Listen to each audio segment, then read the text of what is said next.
BJP के बारे में कहा जाता था कि बीजेपी बिल्कुल चुन चुन करके काम करती है और उसमें भी खास तौर पर अमित शाह के बारे में एक चाणक्य वाली इमेज वो गढ़ी गई कि अमित शाह तो बीजेपी के चाणक्य हैं, चुनाव जीतने की मशीन है और जो मोदी अमित शाह करेंगे बिल्कुल सटीक तरीके से करते हैं। लेकिन एक वीडियो निकल करके सामने आई है।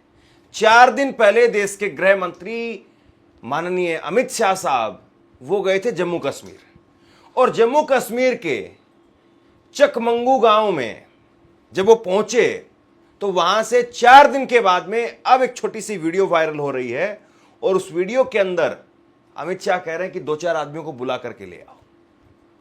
ये हालत है, आप सोचिए। और सबसे बड़ी बात यह है कि क्या अभी भी वाकई जमीन पर उतर करके लोगों का दुख दर्द समझने की कोशिश की जा रही है या फिर अभी भी इवेंटबाजी की जा रही है। और सवाल यह भी है कि क्या ये बीजेपी का इवेंट मैनेजमेंट अब फ्लॉप हो रहा है। अमित शाह वो क्यों भड़क रहे हैं, अमित शाह क्यों कह रहे हैं कि जाओ जाओ 2-4 लोगों को बुला करके लाओ। तो क्या जो स्थानीय लोग थे या जो अधिकारी थे उनको पता ही नहीं था कि अमित शाह जी आएंगे तो लोगों से बात करेंगे तो वहां पर अरेंज किया जाए, या फिर इस बात का डर था कि कहीं पर जम्मू कश्मीर के लोग वो हुटिंग शुरू ना कर दें, अमित शाह के मुंह पर मुर्दाबाद के नारे लगाना ना शुरू कर दें, इसलिए स्थानीय लोगों को दूर रखा गया, कुछ गिने चुने अपने लोगों को खड़ा कर दिया गया। बहुत बार ऐसा होता है। इस वक्त में चाहे आप पंजाब की बात करिए, चाहे आप जम्मू कश्मीर की बात करिए, चाहे आप हिमाचल की बात करिए, चाहे आप उत्तराखंड की बात करिए, यूपी की बात करिए, हरियाणा की बात करिए, बुरे हाल है। लेकिन सवाल यह है कि क्या हमारी सरकारों के कभी फोकस में भी रहा है कि हम बाढ़ जैसे मुद्दों पर बात करें। और बाढ़ एक दिन में नहीं आती, एक सेकंड में नहीं आती। ये बात सही है कि बाढ़ जो है वो बारिश से आती है और बारिश होगी तो बाढ़ आ जाएगी, लेकिन उसको रोकने के लिए जो काम करना होता है वो सालों चलता है। सबसे पहले एक बार जरा ये अमित शाह जी की वीडियो देखिए। इस खबर में मैं आपको दिल्ली की भी तस्वीर दिखाऊंगा। दिल्ली में भी बहुत बुरे हाल है, पंजाब में बहुत बुरे हाल है, उत्तराखंड में बहुत बुरे हाल है। करीब करीब 450-500 लोगों की मौत हो चुकी है। और उसके बाद में काम कहां पर हो रहा है, फोटो खिंचवाने पर काम हो रहा है, कहां काम हो रहा है, इस चीज को जरा समझिए।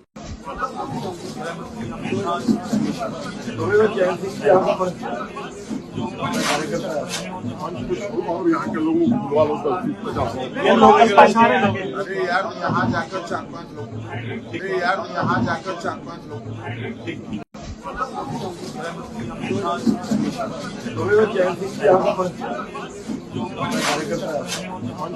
और यहाँ के लोगों को बुलवा लो 10-20-50। अरे यार यहाँ जाकर 4-5 लोग, अरे यार यहाँ जाकर 4-5 लोग। अब इस वीडियो को लेकर के तमाम लोग अलग अलग तरीके से लिख रहे हैं। कोई कह रहा है कि वो अपने विधायक से कह रहे थे कि जाकर के लोगों को बुला करके लाओ।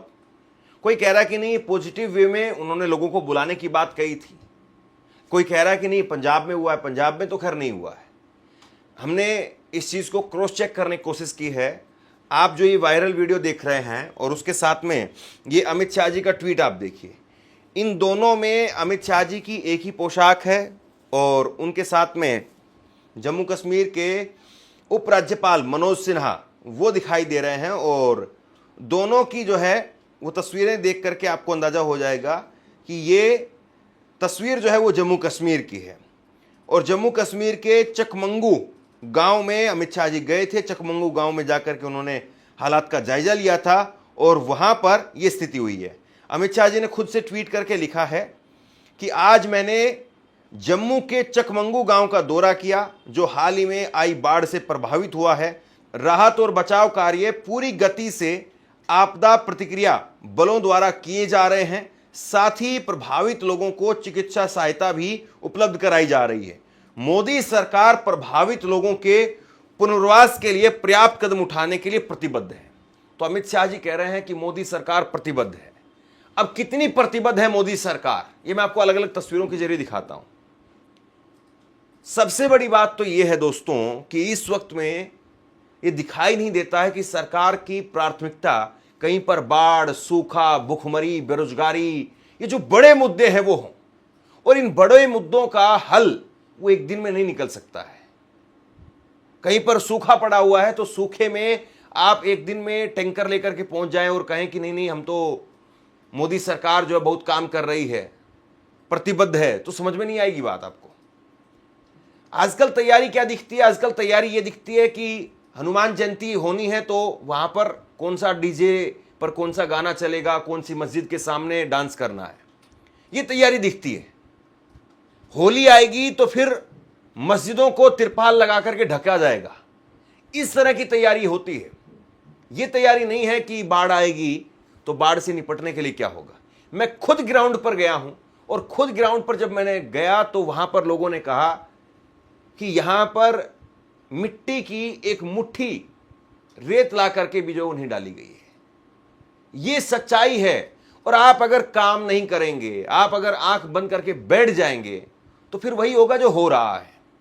इस वक्त में जम्मू कश्मीर के अंदर 67 लोगों की मौत हो गई। 67 लोग जम्मू कश्मीर में मारे गए हैं, हिमाचल में 310 लोग मारे गए हैं, पंजाब में 43 लोग, उत्तराखंड में 15 लोग, हरियाणा में, यूपी में करीब 450-500 लोग मारे गए। और आप कहते हैं कि नहीं हम प्रतिबद्ध हैं। बीजेपी के पास में एक अच्छा मौका था कि बीजेपी पंजाब के लोगों का दिल जीतती। 2027 में चुनाव भी है, आप पंजाब के लोगों का दिल जीतते और पंजाब के लोगों को कहते कि नहीं, चाहे जो मर्जी आप हमारे बारे में सोचते हो लेकिन हम आपके साथ खड़े हैं। पंजाब में अभी तक मोदी जी नहीं गए हैं, अमित शाह भी नहीं गए। शिवराज सिंह चौहान जो है वो जरूर एक दिन पहले गए, लेकिन शिवराज सिंह चौहान वो भी करीब 10-15 दिनों के बाद गए हैं। इतना समय क्यों लग जाता है आपको पंजाब जाने में? आप ट्वीट करके वहां के लिए संवेदना नहीं व्यक्त करते हैं। और लोग जो ग्राउंड पर कह रहे हैं क्या वो झूठ है? कैसे कैसे सरकार ने काम किया है 2088 से लेके आज तक एक टप भी जो मिट्टी का वो भी नहीं लगाया हुआ है। इसका रिपेयर कब से 2088 से लेके 1988 से लेके आज तक कोई रिपेयर नहीं हुआ इसका।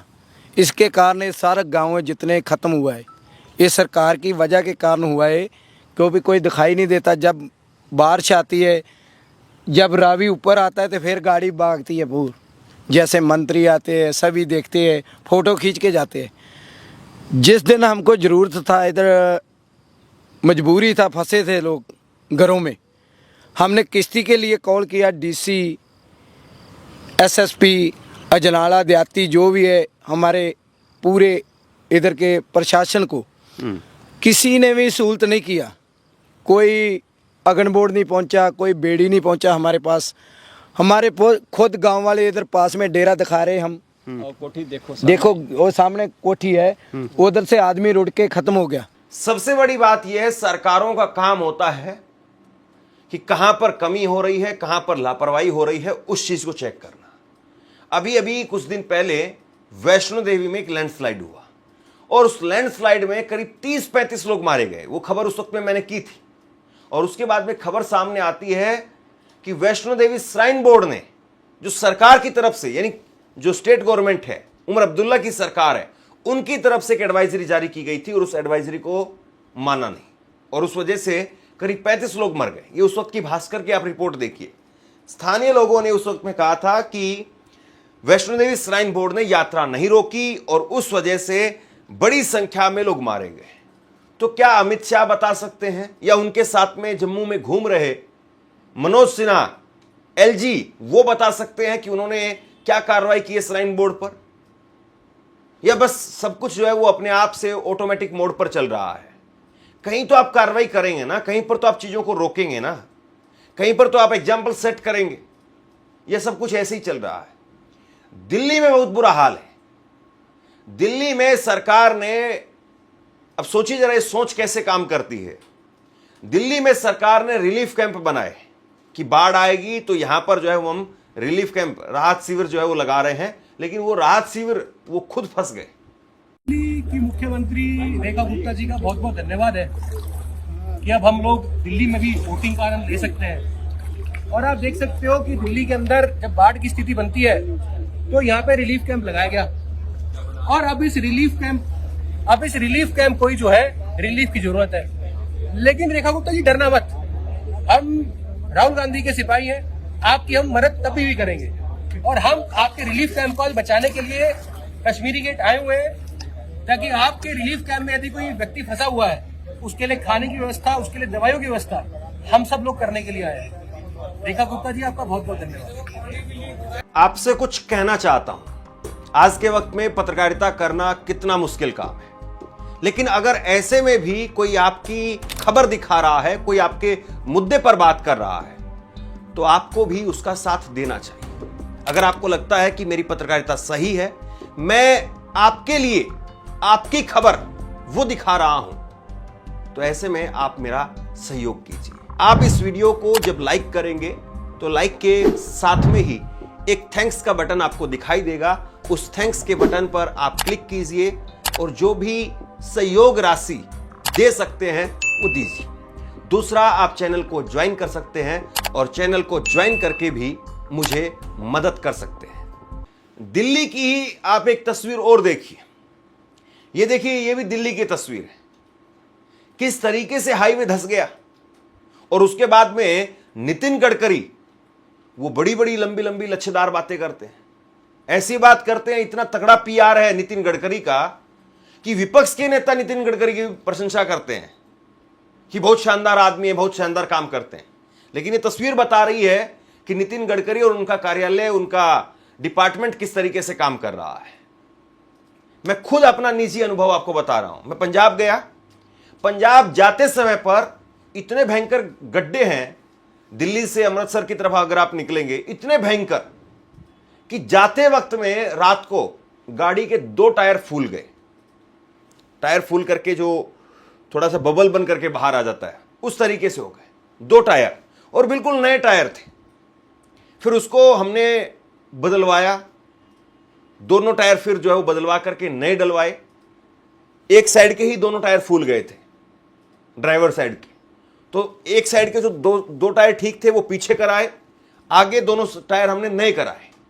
वापसी आते आते कल फिर उसके बाद में एक टायर वो फट गया।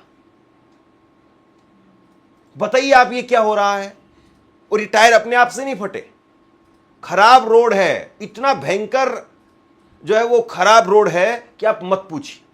विक्रांत यादव, उन्होंने एक और जो है फोटो साझा की, देखिए आप, ये एनएच के हाल है जिस पर आपको जो है वो हर 50 किलोमीटर पर एक टोल टैक्स वो मिलेगा और उस पर आपको टोल टैक्स देना है। और वहां के सड़क की हालत आप देखिए क्या हालत है। मतलब कुल मिलाकर के इतना इस वक्त में सिस्टम लचर हो चुका है और इन मुद्दों पर कोई बात नहीं करेगा। कहीं पर कोई हिंदू मुसलमान का टॉपिक आ जाए, फटाक से उस पर बातें होती हैं। कहीं राहुल गांधी ने यह कह दिया तो उसको लेकर के नेशनल इशू बना दिया जाता है कि मोदी जी को गाली दी है। अब मोदी जी को गाली दी है वो इतना बड़ा इश्यू हो जाता है कि उसके सामने सारे इश्यू खत्म हो जाते हैं, सारे मुद्दे खत्म हो जाते हैं। अब बताइए, लोगों की जान जा रही है, 450-500 लोग मारे गए, वो इश्यू नहीं बन रहा है, वो मुद्दा नहीं बन रहा है। बीजेपी देखिए बिहार में बंद करवा रही थी, और ये तस्वीर मैं आपको दिखा रहा हूं स्थानीय यूट्यूब चैनल के हवाले से। बीजेपी के लोग वो बिहार बंद के नाम पर कैसे जो है वो गुंडई पर उतर आए हैं, ये बानगी है उसकी। यहाँ पे क्या है हम दिखाना चाहेंगे। इस गाड़ी को क्यों रोका गया? मरीज है क्या? मरीज है। जाने दीजिए। देखिए ये डिलीवरी केस क्या बोल रहा दिया जाएगा, कहाँ जा दिया, नहीं जा दिया जाएगा, नहीं जा दिया जाएगा। नहीं जा दिया। अरे मरीज है, मरीज है तो होना चाहिए, पहले नहीं मालूम था। बताइए, देखिए यहाँ पर दिखाइए क्या है। डिलीवरी है जी, डिलीवरी है, हल्तियार है, उसको दर्द हो रही है, जाने दीजिए। नेताजी आप अभी नहीं जाएगा। अगर अभी राजद के लोग रोकते तो आप लोग कहते गुंडा राज। राजद के लोग ने रोका, हालन रोका है, मरीजों को रोक दीजिएगा। मरीज को नहीं रोका गया है। नहीं डिलीवरी केस है, इन्हें जाने दिया जा रहा है। डिलीवरी केस है, अस्पताल में जाने दिया जा रहा है। हम लोग संस्कार ये कह रहे हैं जाने दीजिए, जाने दीजिए। वो रास्ता निकलिए, उसे निकलिए, ऐसे नहीं जा दीजिएगा। बगल में अस्पताल, आप इधर आइए, बगल में अस्पताल है, 5 कदम की दूरी पे कह रहे हैं नहीं जाने देंगे। इधर आइए, इधर आइए, इधर आइए, इधर आइए। 7 बजे देखे नहीं, 7 बजे बंद है, 7 बजे से 12 बजे तक बंद है। डिलीवरी नेताजी, अरे डिलीवरी मैंने टाइम देख के होगा जी। कुल मिलाकर के स्थिति यह है कि आप चाहे दिल्ली देखें, चाहे पंजाब देखें, चाहे जम्मू कश्मीर देखें, हिमाचल प्रदेश, बिहार, जहां पर भी जिस भी तरीके से क्या बीजेपी आज के वक्त में आपको एक कामयाब पार्टी दिखती है क्या? यह सवाल है इस वक्त में। बीजेपी आज जो एक बड़ी उम्मीदों के साथ में देश की सत्ता में काबिज हुई थी, वो बीजेपी आज किस तरीके से लचर हो रही है।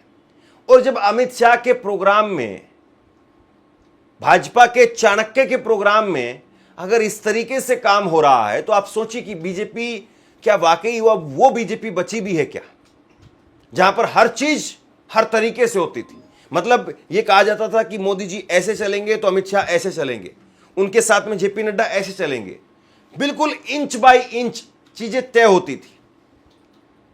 लेकिन आप देखिए, समय के साथ में पकड़ ढीली होती चली जाती है और समय के साथ में आप मुद्दों से बिल्कुल हटते चले जाते हैं, और यहीं पर होता है पॉलिसी पैरालिसिस।